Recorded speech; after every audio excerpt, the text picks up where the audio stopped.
como que el ambiente se siente sobrecargado realmente. Pero yo quiero hacer hoy un análisis y no quiero que me lo tomen a malo porque posiblemente mucha gente diga, ay, ahí viene esta habla del COVID. Ay, pero el COVID pasó hace mucho tiempo. Yo quiero hablar en términos técnicos y reales, no solamente de República Dominicana, sino de la factura invisible del COVID, inflación y realidad económica en América Latina.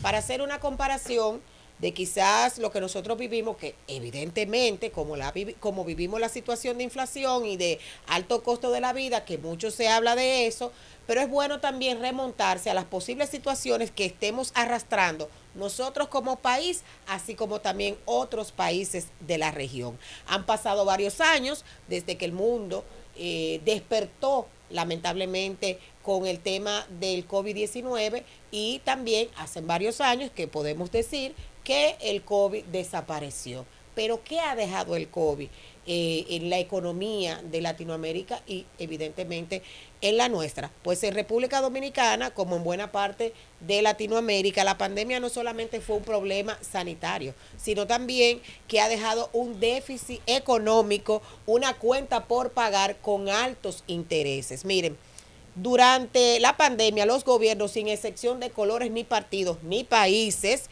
tuvieron que gastar más y recaudar menos, porque evidentemente todo estaba cerrado, tenía que mantenerse a flote el sistema de todos los partidos, o sea, de todos los países, incluyendo los empleos, los servicios, pero los medios de recaudación, por ejemplo, en nuestro país, que lo recordamos, el turismo, entre otras cosas, pues estuvieron cerrados, paralizados, y eso pasó no solamente en República Dominicana, sino en otros países. Poca recaudación y muchos gastos. Hoy, aunque los indicadores macroeconómicos, oigan bien, dicen que la inflación está controlada, el costo de la vida sigue siendo insoportable para muchas familias. Nosotros escuchamos, evidentemente, mucha gente que dice, señores, pero aquí la cosa sube y nunca baja. Eh, Precisamente porque se controla la inflación para que los precios no sigan subiendo, pero lamentablemente lo que ya subió así se queda. Entonces la inflación ha dado paso a que los precios caminen más rápidos que la cantidad de salario o de aumento salarial que tiene la gente en toda Latinoamérica, lo que se traduce precisamente en este grito desesperado que hemos visto últimamente a las personas decir, bueno, pero señores, que la cosa está, lamentablemente todo esto ha generado esta inflación que, ojo, podemos decir que no se originó exactamente en el momento de la pandemia.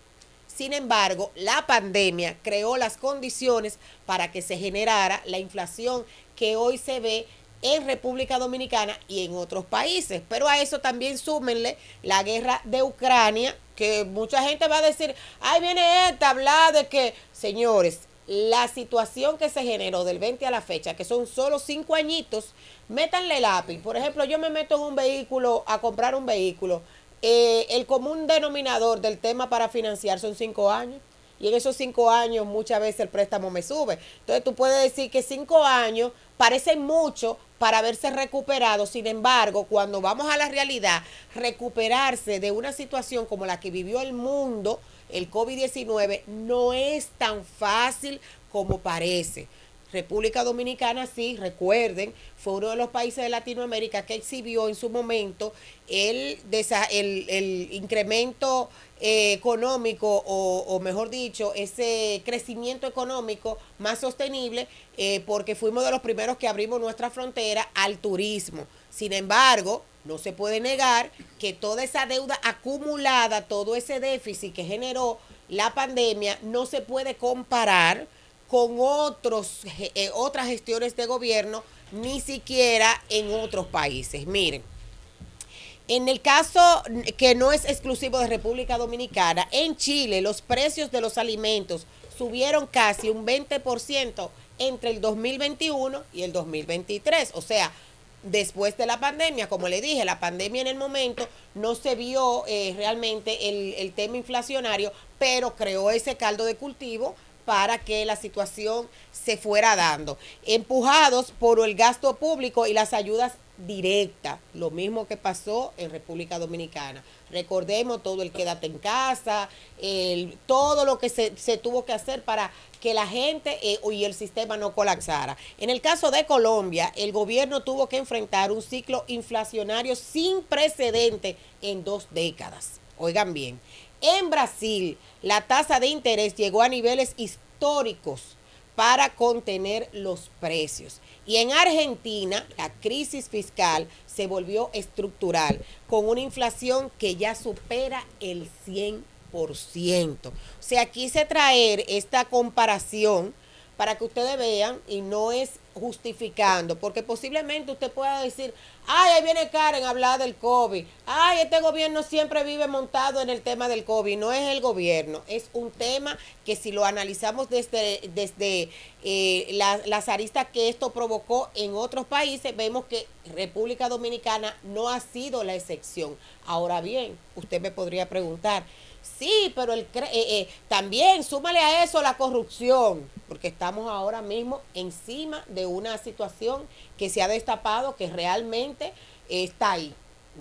Y aquí no podemos venir a tapar el sol con un dedo. Ahora bien, ¿qué genera la corrupción?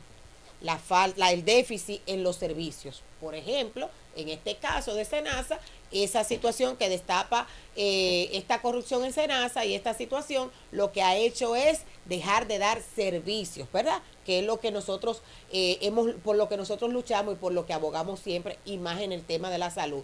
Pero en el caso inflacionario, o sea, tú puedes decir, sí, la corrupción, ahí está, la falta de servicio. No estoy justificando ni una cosa ni la otra. Lo que quiero es puntualizar que en el caso inflacionario del alza de los productos de primera necesidad, que tú ves que suben y no bajan, es precisamente por esa situación que todavía estamos heredando del COVID, y que no la ha heredado solamente República Dominicana, sino que la inflación post-COVID no es solo una cifra, es una herencia de supervivencia de todos los países, y evidentemente los países latinoamericanos somos los que más hemos sufrido esa embestida y esa, vamos a decir, esa herencia del COVID, porque somos los países que tenemos la moneda menos fuerte y que tenemos mayores situaciones en nuestra economía.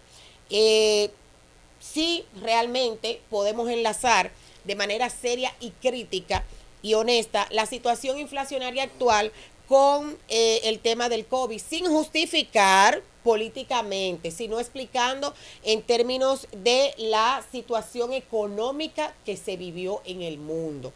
Porque, por ejemplo, podríamos políticamente decir, bueno, pero en tal gobierno la cosa estaba a un precio y en este está en el otro. Ahora, vamos a comparar. En ese gobierno que usted quiere comparar con este, ¿se dio una situación sui generis como la del COVID-19?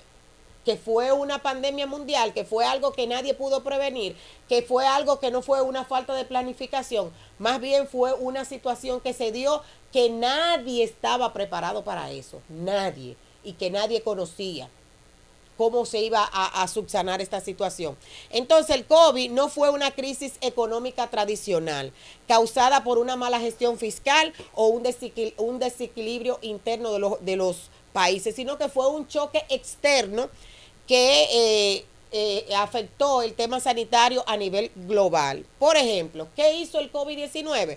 Paralizó la producción, cerró las fronteras, como dije anteriormente, detuvo el turismo, que es nuestra producción clave en República Dominicana, redujo el ingreso de los estados abruptamente sin que pudiera haber alternativa, porque no había forma de hacer otra cosa. ¿Qué hizo República Dominicana en el 2021? Como casi todos los países, RD tuvo que aumentar el gasto público, salud, ayudas sociales y subsidios, mantener empleos y empresas a flotes, endeudarse para compensar la caída de los ingresos. Ese gasto nos generó una inflación, no generó una inflación inmediata, pero la economía estaba detenida, estaba todo paralizado, el consumo estaba contenido. Pero sí, esto sembró, como dije anteriormente, ese caldo de cultivo para que la inflación que tenemos hoy, de lo que nos quejamos, que todo está caro, se diera. Entonces yo quise hacer esta pequeña, este análisis o este comentario, precisamente porque hemos visto últimamente que se ha querido utilizar el tema de el alza de la canasta familiar como un tema político. Sin embargo, hablar de que en otros gobiernos no pasó esto y que en este sí, sería bueno también contextualizar la realidad en la que entró el gobierno actual, que no fue una situación común y corriente, sino que aunque parece distante el tema del COVID-19, tenemos una herencia que venimos arrastrando desde entonces. Hasta aquí mi comentario. Despertar, política.